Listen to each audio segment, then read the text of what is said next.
हाँ हुआ। चलो एज ऑफ रिवॉल्यूशन 1830 टू 1848। अब 1830 को किंग को उठा के फेंक देंगे। फेंकने के बाद तुम्हें लगेगा कि ये वापस किस चीज़ का रिवॉल्यूशन हो रहा है। मैंने तो एक्सप्लेन किया कि 1815 टू 1830 इतना ही मोनार्की का रूल था। बट बाद में ये रिवॉल्यूशन क्यों कर रहे थे? तो रिवॉल्यूशन क्यों कर रहे थे? नेशन स्टेट्स भी तो बनाने थे। नेशन स्टेट्स बनाने के लिए भी तो स्ट्रगल करना ही पड़ेगा ना, थोड़ी ना ये एक दिन में हो जाएगा। तो चलो स्टार्ट करते हैं। As conservative rule try to consolidate power, liberalism and nationalism came to be increasingly associated with revolution in many regions of Europe। एक मिनट पॉज करना। हाँ चलो सर क्या लिख रहे देखो क्या बिस्किट है। चलो इधर इधर इधर ध्यान दो। तो conservative rule try to consolidate their power, मतलब वो अपनी पावर को और स्ट्रांग बनाने की कोशिश कर रहे थे। तभी लिबरलिज्म एंड नेशनलिज्म भी स्ट्रांग हो रहा था यूरोप में। और कहाँ पे? Such as in Italian and German state, the province of Ottoman Turks, Ireland and Poland.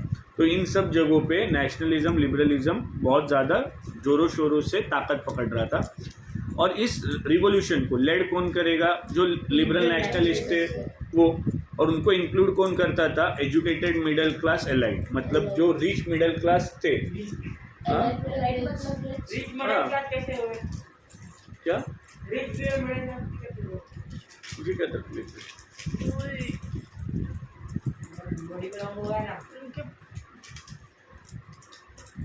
और उसमें कौन कौन थे? प्रोफेसर्स थे, स्कूल टीचर्स थे, क्लर्क्स थे and members of the commercial middle class. Commercial middle class मतलब जो बिजनेस करते थे। कमर्शियल मिडिल क्लास मतलब जो बिजनेस करते थे। Now the first upheaval took place in France in July 1830। अब ये पैराग्राफ है ना बहुत कंफ्यूजिंग है, क्योंकि अभी जो मैं पार्ट पढ़ रहा हूँ it is a part of July revolution. It is a part of July revolution, मतलब जुलाई में क्या किया था जर्मन के लोगों ने, सॉरी फ्रांस के लोगों ने किंग को हटा दिया था और कॉन्स्टिट्यूशनल मोनार्की बनाया था। कॉन्स्टिट्यूशनल मोनार्की मतलब क्या? राजा तो रहेगा बट कॉन्स्टिट्यूशन के हिसाब से ही वो चलेगा। वो अपने मर्जी के रूल्स एंड रेगुलेशंस नहीं रख सकता। मैं रिपीट करता हूँ, कॉन्स्टिट्यूशनल मोनार्की मतलब किंग तो रहेगा बट वो कॉन्स्टिट्यूशन के हिसाब से ही रूल करेगा। मतलब उसके जो पावर्स थे वो सब खत्म कर दिए थे। और ये जुलाई में हुआ था, इसीलिए इसे जुलाई रिवॉल्यूशन कहते हैं। हाँ, अपीवल मतलब उथल पुथल जो मची थी। उथल पुथल से मतलब मेसी। हाँ ऐसे सडन और वॉयलेंट चेंज लिखो। सडन और violent change.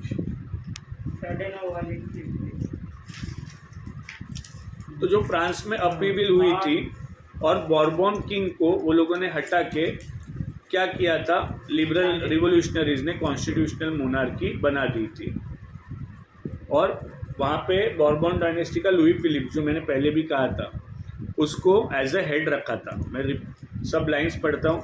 The first upheaval took place in France in July 1813। The Bourbon king, who had been restored to power during conservative reaction after 1815, were now overthrown by liberal revolutionaries who installed a constitutional monarchy with Louis Philippe at its head। तो मैंने ये line भी starting में बोला था, when France sneezes, the rest of the Europe catches cold। तो ये Metternich ने स्टेटमेंट दिया था कि जब फ्रांस को छींक भी आती है तो पूरे यूरोप में क्या हो जाते हैं? लोग बीमार हो जाते हैं। ओके तो अभी यहाँ पे देखो, ये जो नेक्स्ट लाइन है, द जुलाई रिवॉल्यूशन जो फ्रांस में हुआ था, sparked an uprising. Sparked an uprising को सर्कल करके लिखो, चिंगारी लगा दी। मतलब चिंगारी लग गई थी फ्रांस में, बट आग लग गई नेदरलैंड में। क्यों? क्योंकि नेदरलैंड ने बेल्जियम को कब्जा करके रखा था, तो बेल्जियम ने अपने आप को आज़ाद करा लिया नेदरलैंड से। स्पार्क एंड अपराइजिंग को सर्कल करके लिखो, चिंगारी लगी फ्रांस में और आग लगी ब्रुसेल्स में। या तो चिंगारी लगी आग, क्या बड़बड़ कर रही है मिलन, क्या करते? मारते क्यों भी उसको? आग लगी ब्रुसेल्स में। ये लाइन देखो, मैं वापस पढ़ता हूँ। The July Revolution sparked an uprising in Brussels, which led to Belgium breaking away from the United Kingdoms of Netherlands. तो उन्होंने अपने आप को नेदरलैंड इस किंगडम से आज़ादी पा ली थी. ए ब्रुसेल्स क्या है? क्या मैं बोलूँ सर शॉर्ट मारा सर अभी क्या करते हैं? जगह है। Belgium capital of Belgium. जगह है क्या? जगह. गधा सर अभी ऐसा तो बोलेगा। बोलना पड़ेगा। तो फिर कैसा बोलेगा? जगह बोलो ना क्यों अरे जगह अभी बोलेगा? तू बोलेगा कि क्या बोलते तू किधर रहता है? मैं बोली मैं जगह पे मैं तो रहता हूँ, दिल्ली ऐसा बोलते हैं, बोलेगा। दिल्ली हाँ दिल्ली के ठीक है. ये है वो जान. सब पता है जान उसकी वजह से। समझ में आया ना? ये पूरा पैराग्राफ थोड़ा कॉम्प्लिकेटेड था. थोड़ा मैंने स्टार्ट करा उसको। अब आगे का जो पार्ट है ये ग्रीक से रिलेटेड पार्ट है. अब ग्रीक जो था ना ये ओटोमन टर्क्स में आता था.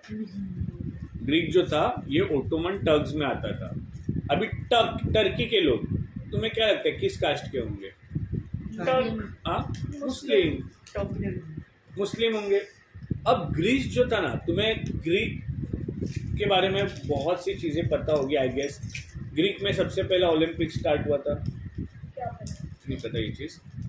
एथेंस स्पार्टा ये दो जगह के नाम तो सुने रहेंगे. नहीं, मैराथन रन तो पता है. ये तो पता ही होगा. उधर स्टार्ट हो गया। हाँ उधर से. तो समुद्र एक आदमी को पहले कैसे मोबाइल वगैरह नहीं हुए करते थे. अब मुझे ऐसे लग रहा है कि मुझे मिलान सामने से मारने आ रहा है तो मैं यहाँ वैसे सामने सामने अलर्ट रहूँगा. बट मुझे कहीं से इन्फॉर्मेशन मिल गई या मेरे फैमिली में इन्फॉर्मेशन मिल गई कि दीव मेरे को पीछे से भी मारने आ रहा है. अब अभी के ज़माने में मेरे घर वाले मेरे को फ़ोन करके बोल देंगे कि भाई तू आगे से अलर्ट है.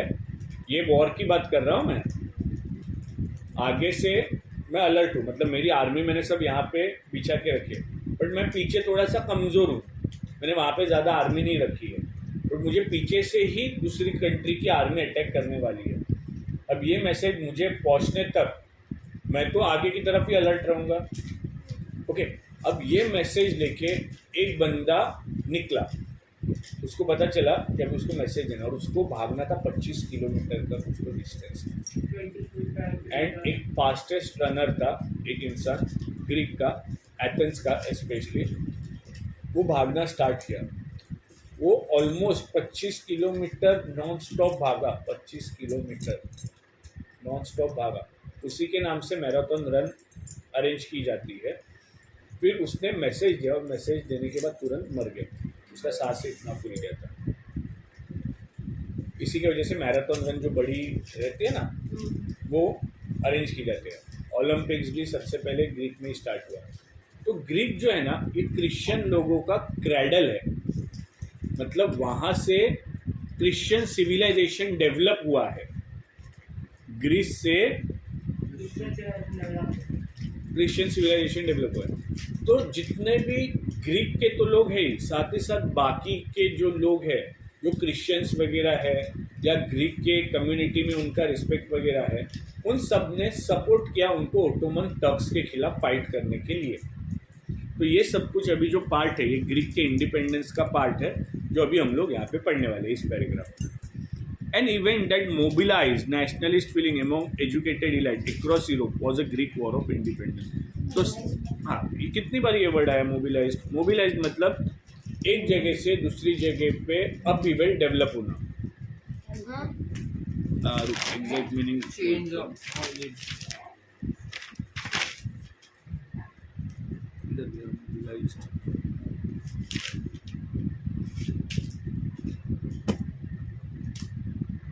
एक मिनट का एग्जैक्ट मीनिंग बोलता हूँ. ना दे दे ना जान दे दे ना. Prepare and organize troops. Prepare and organize troops for war like situation या for war. क्या कर रही थी? Now Greek had been a part of Ottoman Empire since the 15th century. The growth of revolutionary nationalism in Europe sparked off a struggle for independence among Greek. मतलब वहाँ पे भी चिंगारी लग गई ग्रीक में कब लगी? 1821 में. Now nationalists in Greeks got support from other Greek living in exile and also many Western European who had sympathy for ancient Greek culture. तो ग्रीक कल्चर के प्रति उनको बहुत ज़्यादा प्यार था, लगाव था, तो इसके लिए बहुत सारे लोगों ने उनको हेल्प किया. तो ग्रीक के लोग थे ही, बट ग्रीक से जो एग्जाइल हुए थे उन लोगों ने as well as western European countries ने. Poet and artist lorded Greece. Lorded means praise highly as a cradle of European civilization. मतलब पालना. क्राइडल मतलब पता ना, झूला. हाईली लॉर्डेड मतलब praise highly.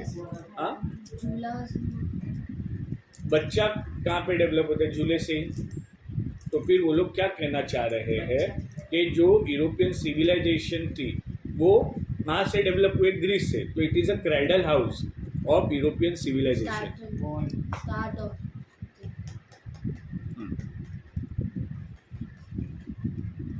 Cradle of the European civilized and mobilized public opinion to support its struggle against a Muslim empire. The English poet Lord Byron organized fund and later went to fight in a war. ये भाई साहब full जोश में war के लिए गया, but ठंड के कारण मर गया. ठंड के कारण बीमार हो गया. The English poet Lord Byron organized fund and later went to fight in a war where he died of fever in 1824. Finally, the Treaty of Constantinople of 1832 reorganized Greece as an independent nation. फिर Greece क्या है 1832 में आज़ाद हो गया by the treaty of Constantinople. अभी तुम्हें ये Indian civilisation में भी ये ओटोमन टर्क्स आएगा ही.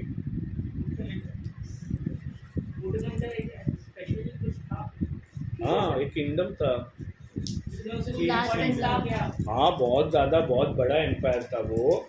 और इम्पोर्टेंस क्या था उसका कि तब यूरोपियंस को एक ही रूट पता था एशिया, अफ्रीका वगैरह आने के लिए. बट ओटोमन टर्क्स ने वहाँ पे कब्जा किया. इसके लिए बहुत इश्यूज हुए थे. ये था ना तुम्हें, बल्कन रीजन वगैरह था ना लास्ट ईयर. नाइट में अपन को ऑटोमन टॉक्स था. एक पॉज कर सेंड करो.